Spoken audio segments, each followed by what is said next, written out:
And David numbered the people that were with him, and set captains of thousands and captains of hundreds over them.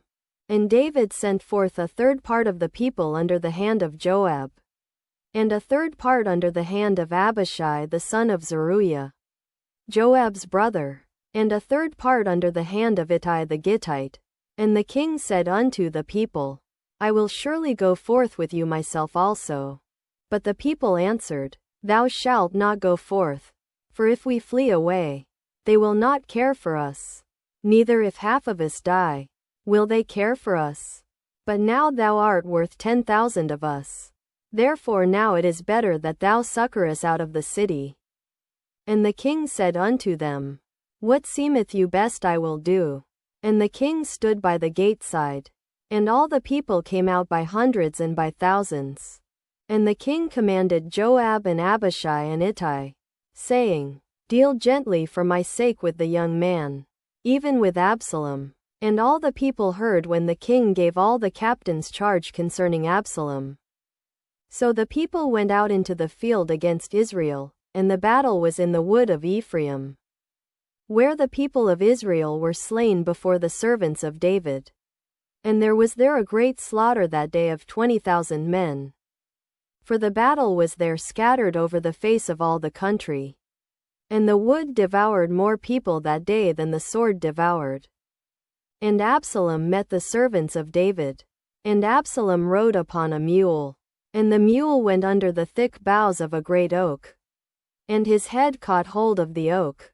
And he was taken up between the heaven and the earth. And the mule that was under him went away.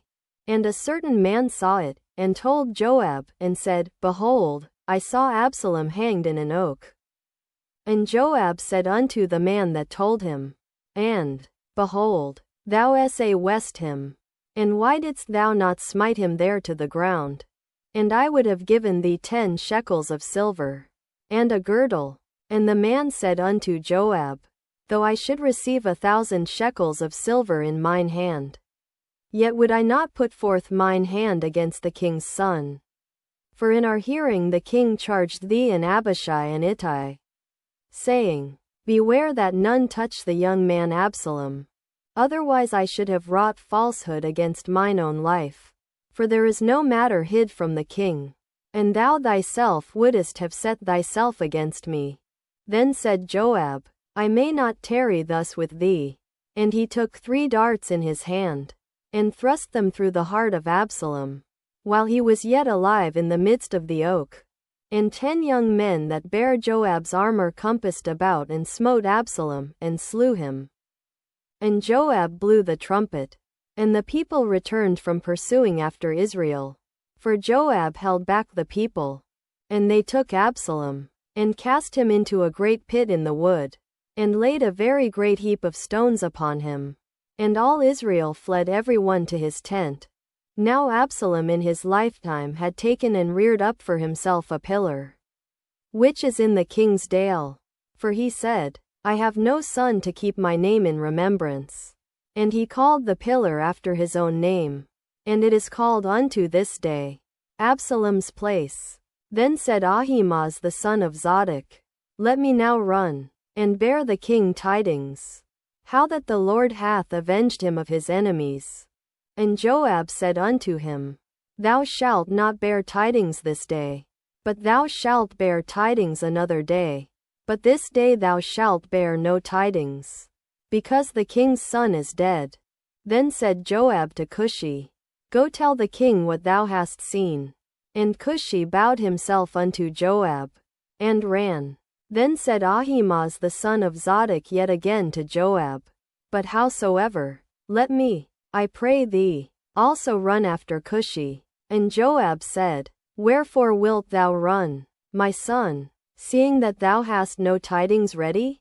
Ready, or convenient. But howsoever, said he, let me run. And he said unto him, Run. Then Ahimaaz ran by the way of the plain, and overran Cushi. And David sat between the 2 gates.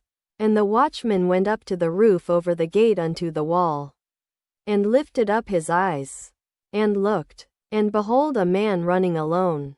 And the watchman cried, and told the king. And the king said, If he be alone, there is tidings in his mouth. And he came apace, and drew near. And the watchman saw another man running. And the watchman called unto the porter, and said, Behold another man running alone. And the king said, He also bringeth tidings. And the watchman said, Methinketh the running of the foremost is like the running of Ahimaaz the son of Zadok. And the king said, He is a good man, and cometh with good tidings. And Ahimaaz called, and said unto the king, All is well. And he fell down to the earth upon his face before the king, and said, Blessed be the Lord thy God, which hath delivered up the men that lifted up their hand against my lord the king. And the king said, Is the young man Absalom safe? And Ahimaaz answered, When Joab sent the king's servant, and me thy servant, I saw a great tumult, but I knew not what it was. And the king said unto him, Turn aside, and stand here. And he turned aside, and stood still. And, behold, Cushi came. And Cushi said, Tidings, my lord the king, for the Lord hath avenged thee this day of all them that rose up against thee. And the king said unto Cushi, Is the young man Absalom safe? And Cushi answered, The enemies of my lord the king, and all that rise against thee to do thee hurt, be as that young man is.